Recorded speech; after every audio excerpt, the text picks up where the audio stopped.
అందరికీ నమస్కారం అండి. నేను మీ డాక్టర్ ముబీనా, ఆర్థోపెడిషియన్. ఈరోజు మీకు ఒక కేసు గురించి చెప్పాలని వీడియో చేస్తున్నానండి. అదేంటి అంటే, చాలామందికి అంటే 100 మందిలో ఒక 5-6% మందికి ఈ చేతుల్లో ఈ వేళ్ళ కింద భాగంలో పెయిన్ వస్తూ ఉంటుంది.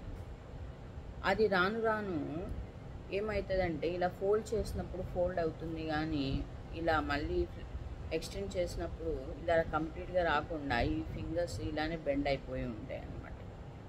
దాన్నే ట్రిగర్ ఫింగర్ అంటాం. ట్రిగర్ ఫింగర్ అంటే ఏంటి అంటే, ఈ వేళ్ళకి టెండాన్స్ ఉంటాయి అన్నమాట. మనం మడవడానికి చాపడానికి కావాల్సిన వాటిని టెండాన్స్ అంటాం. ఆ టెండాన్స్ వేళ్ళకి కరెక్ట్గా ఉండడానికి కరెక్ట్ పొజిషన్లో పుల్లీస్తో ఫ్లెక్స్ అయి ఉంటాయి. పుల్లీస్ అంటాం అన్నమాట. A1, A2 అలా పుల్లీస్ ఉంటాయి. ఇక్కడ పెడతాను పిక్ చూడండి. ఆ పిక్లో చూస్తే A1 పుల్లి, A2 పుల్లి అని ఉన్నాయి కదా. ఆ పుల్లీస్లో ఇక్కడ మన టెండాన్ని పట్టుకొని ఉంచుతాయి అవి పుల్లీస్.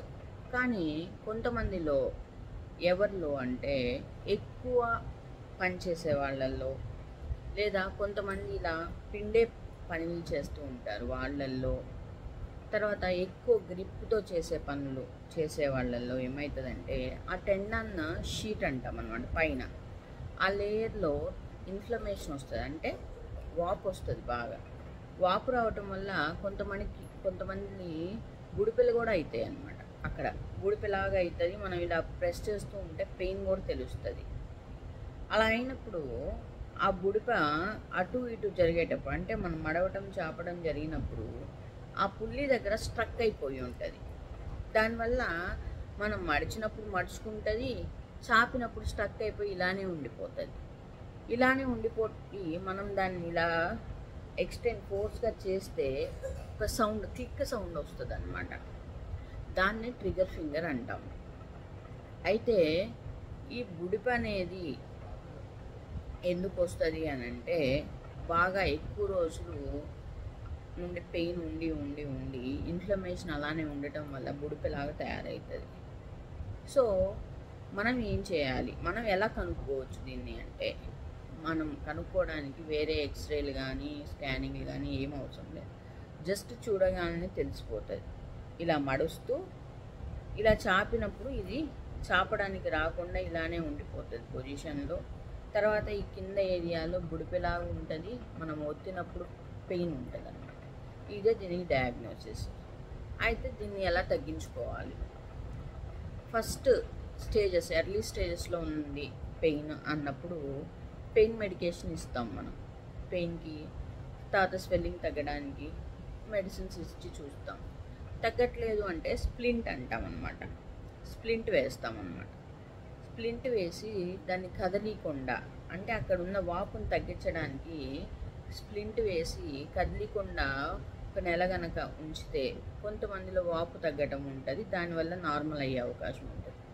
ఇంకా కొంతమందిలో అంటే కొంచెం ఎక్కువ రోజుల నుండి ఉన్న వాళ్ళు ఉంటారు కదా, వాళ్ళల్లో చిన్న స్టెరాయిడ్ ఇంజెక్షన్ ఇస్తాం లోపలికి. దానివల్ల అక్కడ ఉన్న ఇన్ఫ్లమేషన్ కానీ, లేదు ఏదన్నా బుడిపిలాగా తయారైందైనా కానీ స్ట్రంక్ అయిపోయి ఫ్రీగా మళ్ళీ ఫింగర్ కదిలియటానికి హెల్ప్ అవుతుంది. అలా అవ్వచ్చు, కానీ మ్యాక్సిమం వీటితో తగ్గదు. సర్జికల్ రిపేర్ చేయాల్సి వస్తుంది. అక్కడ ఏం చేస్తామంటే, అక్కడున్న A1 పుల్లిని కానీ ఆ టెండాన్ని పట్టుకుంటుంది కదా, స్ట్రక్ అయ్యి క్లిక్ సౌండ్ వస్తుందని చెప్పాను కదా, అక్కడ ఉన్న టెండాన్ని చిన్నగా కట్ చేసి రిలీజ్ చేస్తాం. దాన్ని రిలీజ్ చేస్తే అప్పటి నుండి అది ఫ్రీగా కదులుతుంది అన్నమాట. దాంతోపాటు పెయిన్కి మెడికేషను, ఇన్ఫ్లమేషన్ తగ్గడానికి యాంటీబయాటిక్స్, తర్వాత ఏదైనా స్టెరాయిడ్స్ అలా పెట్టి అది పెయిన్ తగ్గిస్తాం. ఇది దాని ప్రొసీజర్స్ అన్నమాట. అయితే ఈరోజు నాకు ఒక కేసు వచ్చింది. ఆమెకి 6 నెలల నుండి ఉందండి ఇదే కంప్లైంట్, బట్ పట్టించుకోలేదు దాన్ని. సో దాన్ని చిన్నగా రిలీజ్ చేద్దామని వాళ్ళకి ఎక్స్ప్లెయిన్ చేశాను. అది చేసి మీకు అప్డేట్ ఇస్తాను. Thank you.